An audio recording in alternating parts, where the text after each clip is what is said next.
तो वेलकम दोस्तों one shot पाठशाला चैनल पर। और फिलहाल हम बात कर रहे थे अपने थीटाओं की बात कर रहे थे, ठीक है। 0, 30 डिग्री, 45 डिग्री, 60 डिग्री, 90 डिग्री हमने आपका जो ऑलमोस्ट है सारे आपका डिस्कस कर लिया है। हमारा केवल अब 0 डिग्री बचा है और 90 डिग्री बचा है, ठीक है। चलो 90 डिग्री कर लेते हैं, ठीक है। 90 डिग्री की ज्यादा डिमांड है कि सर 90 डिग्री पहले थोड़ा समझा दूं, और ये थोड़ा सा हैवी, थोड़ा सा, ठीक है, अच्छा कंसेप्ट है इसका। अब थीटा बराबर 90 डिग्री, क्लियर। ट्रिग्नोमेट्रिक रेशियो की बात कर रहे हैं, थीटा की बात कर रहे हैं, तो हमें एक ट्रायंगल की जरूरत पड़ेगी। कौन से ट्रायंगल की जरूरत पड़ेगी थोड़ा बताना यार, कि सर एक ऐसे ट्रायंगल की जरूरत पड़ेगी जिसका हमें एक कोण तो 90 डिग्री होना चाहिए ही चाहिए। ये 90 डिग्री हो गया, क्लियर। इसको थोड़ा सा इसको नाम दे दिया ABC, जिसमें आपका B कोण जो है वो 90 डिग्री का है भैया, ठीक है। फिलहाल अब हम बात करने वाले हैं थीटा बराबर 90 डिग्री।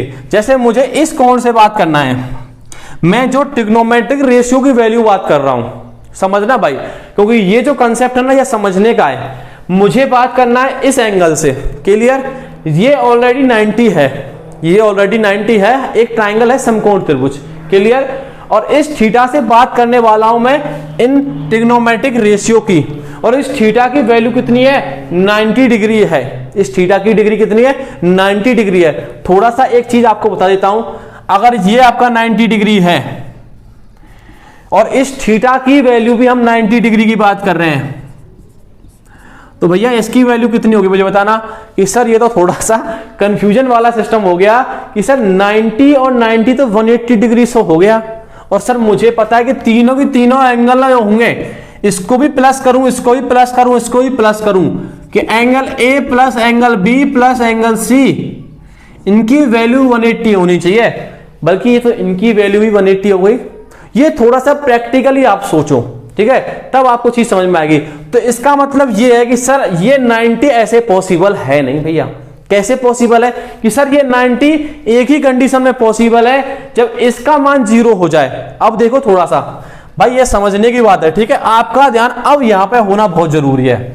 देखो अभी थीटा का मान 90 डिग्री नहीं है, ये 90 डिग्री यहां से हटा देते हैं थोड़ा सा, ठीक है। मैं थोड़ा सा इधर आपको समझाने के लिए बता रहा हूं, समझना यार, काफी अच्छा कंसेप्ट है इसका, ठीक है।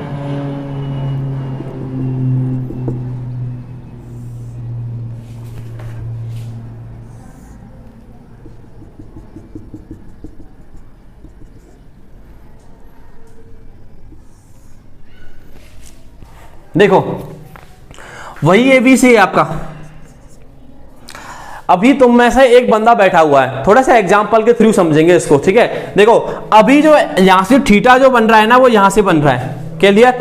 अब थीटा कितना है हमें नहीं पता, लेकिन सर इस थीटा की वैल्यू पक्का कुछ ना कुछ होगी जो हमें दिखाई दे रहा है। जब मैंने क्या किया है सोचना भाई, जब मैंने इसकी लेंथ को, बेस को कम किया है, तो थीटा की वैल्यू बढ़नी चाहिए। जैसे यहां पे आपको दिख भी रही होगी कि अब सर इस वैल्यू को मैंने कम किया है, BC को, मैं इस BC को कम करते हुए जा रहा हूं, इस BC को कम करते हुए जा रहा हूं। अगर मैं इसको इधर लेके आऊंगा तो ये थीटा पहले 30 है, फिर 60 होगा, 75 होगा, 80 होगा, ऐसे ये बढ़ता हुआ आएगा।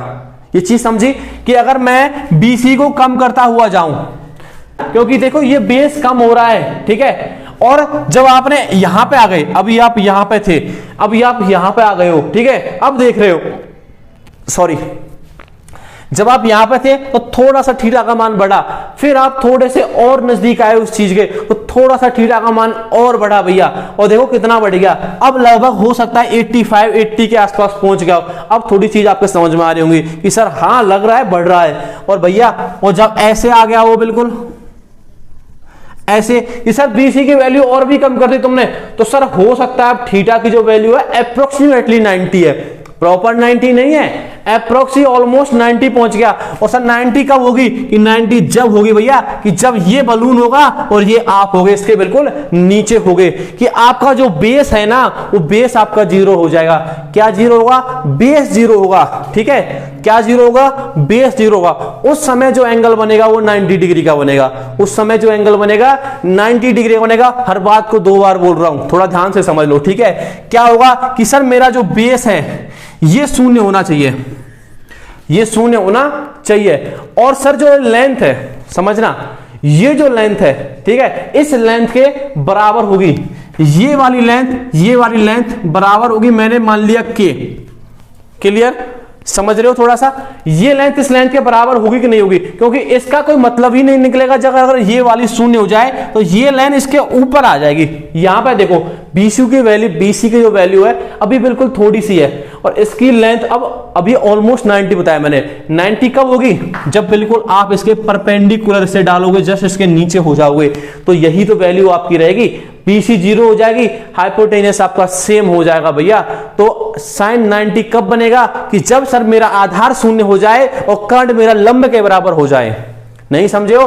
कि सर जब मेरा जो बेस है ये शून्य हो जाए और मेरा हाइपोटेनियस मेरा परपेंडिकुलर के बराबर हो जाएगा, तो मेरा 90 डिग्री का एंगल बनने लग जाएगा। सपोज करो जैसे मैं इस चीज को देख रहा हूं, यहां से ऐसे करके देख रहा हूं, तो इसमें मेरा जो एंगल बनेगा वो 90 डिग्री का बनेगा। उसमें आपका हाइपोटेनियस और परपेंडिकुलर आपका सेम रहेगा, ठीक है, और आपका जो बेस है वो शून्य रहने वाला है। क्लियर? अभी मुझे बताओ कि अगर मैं यहां से किसकी वैल्यू निकालूं? साइन 90 की वैल्यू निकालूं। साइन 90 मतलब परपेंडिकुलर बटे हाइपोटेनियस, क्या निकल के आएगी? कि सर मेरा परपेंडिकुलर, इसके हिसाब से परपेंडिकुलर मेरा के, ठीक है। ये समझाने के लिए दे रखा है कि इसकी वैल्यू अलग अलग कैसे निकली है। बाकी आपको पता है इसकी वैल्यू के बराबर होगी तो ही 90 है, इसलिए हमने इन दोनों को के माना है और इसकी वैल्यू हमने शून्य की है। ये 90 की कंडीशन में बता रहा हूं आपको। और हाइपोटेनियस, सर हाइपोटेनियस भी मेरा के, तो के से के कट गया। आपको पता होना चाहिए कि साइन 90 का मान एक तभी आएगा जब भैया आपका ये वाली वैल्यू परपेंडिकुलर की वैल्यू जो है हाइपोटेनियस के बराबर हो जाएगी, आपका जो बेस है वो शून्य हो जाएगा। ये तभी पॉसिबल है, ठीक है, जब ये वाला जो आपका C है वो B के ऊपर आ जाएगा। जब C B के ऊपर आ जाएगा तो ये वाली लेंथ इस लेंथ के बराबर हो जाएगी, ठीक है। आ गया समझ में? अभी हम cos 90 की बात करेंगे। देखो cos 90 की बात बिल्कुल एज इट इज है, सब चीज एज इट इज है। आपको सिर्फ cos 90 लिखना है। यहाँ पे cos 90 क्या होता है? बेस बटे हाइपोटेनियस। क्या होता है? बेस बटे हाइपोटेनियस। और सर अगर 90 डिग्री एंगल बन रहा है तो बेस तो मेरा शून्य होगा, क्योंकि इस प्रकार से 90 डिग्री एंगल मिलेगा। 90 डिग्री एंगल तभी बन सकता है जब किसी चीज के आप बिल्कुल जस्ट नीचे से उसको देख रहे होते हैं, ठीक है। तो उस समय जो बेस होगा वो तो कुछ नहीं होगा, ठीक है, वो तो शून्य होगा। और सर जो परपेंडिकुलर और हाइपोटेनियस तो बराबर होते ही हैं। चलो भैया अब बताओ बेस कितना? शून्य, हाइपोटेनियस के, और शून्य में यदि किसी संख्या का भाग दिया जाता है तो शून्य बार ही जाता है, ठीक है। कितनी बार जाएगा? शून्य बार। तो cos 90 की वैल्यू कितनी आई? कि सर शून्य निकल के आई। अब कोई दिक्कत है क्या तुम्हें? अगर फिर भी कोई दिक्कत है तो कमेंट बॉक्स में प्लीज एक बार कमेंट जरूर करें, क्योंकि मैं फिर से ट्राई करूंगा आपको समझाने की, ठीक है। अब मुझे बताओ tan 90 की वैल्यू क्या आएगी? tan 90 इधर निकाल लेंगे। सर tan 90 होता है परपेंडिकुलर बटे बेस। अच्छा परपेंडिकुलर क्या है? सर परपेंडिकुलर हमने के माना है, ठीक है, और बेस, सर बेस तो मेरा शून्य है। और जब अब हाँ बेस आपका क्या आया? शून्य निकल के आया। और यार जब शून्य से किसी संख्या को डिवाइड करते हैं तो क्या आता है? शून्य तो पता ही नहीं पड़ता ना कितनी बार डिवाइड जाएगा। कि सर नॉट डिफाइन है, ये तो अपरिभाषित है। क्या है? अपरिभाषित, अपरिभाषित। इसको तो डिफाइन ही नहीं किया गया कि भाई क्या आएगी इसकी वैल्यू tan 90 की, ठीक है। क्लियर है ना चीजें? अब cot 90 की, कि सर cot 90, लो भैया cot 90 में क्या हो जाएगा? आपका बेस बटे परपेंडिकुलर मतलब 0 बटे के। और यदि किसी संख्या में 0 में भाग, यदि किसी संख्या से 0 में भाग दिया जाता है तो कितनी बार जाता है? कि सर 0 बार। तो cot 90 की वैल्यू 0। अच्छा sec की, इसकी बात कर ले। देखो sec की, sec 90 की वैल्यू, कि सर sec में कुछ नहीं है, हमारा होता है हाइपोटेनियस बटे बेस। और सर मेरा हाइपोटेनियस मुझे पता है के है, और मेरा बेस पता है सर शून्य है। और शून्य से यदि किसी संख्या में भाग दिया जाता है तो नॉट डिफाइन आता है, आपका अपरिभाषित निकल के आएगा भैया। क्लियर है? कोई दिक्कत है? अच्छा cosec 90 की बात करूं, थोड़ा सा मेरे साथ चलना, ठीक है, इधर उधर मत खो जाना इसमें, ठीक है। अब cos 90 की वैल्यू क्या होती है? सर cos होती है मेरी हाइपोटेनियस बटे आपका ये परपेंडिकुलर। तो हाइपोटेनियस तो सर मेरा के है, और परपेंडिकुलर, कि सर परपेंडिकुलर तो बराबर ही है उसके, के क्या आ जाएगा? 1 आ जाएगा। क्लियर?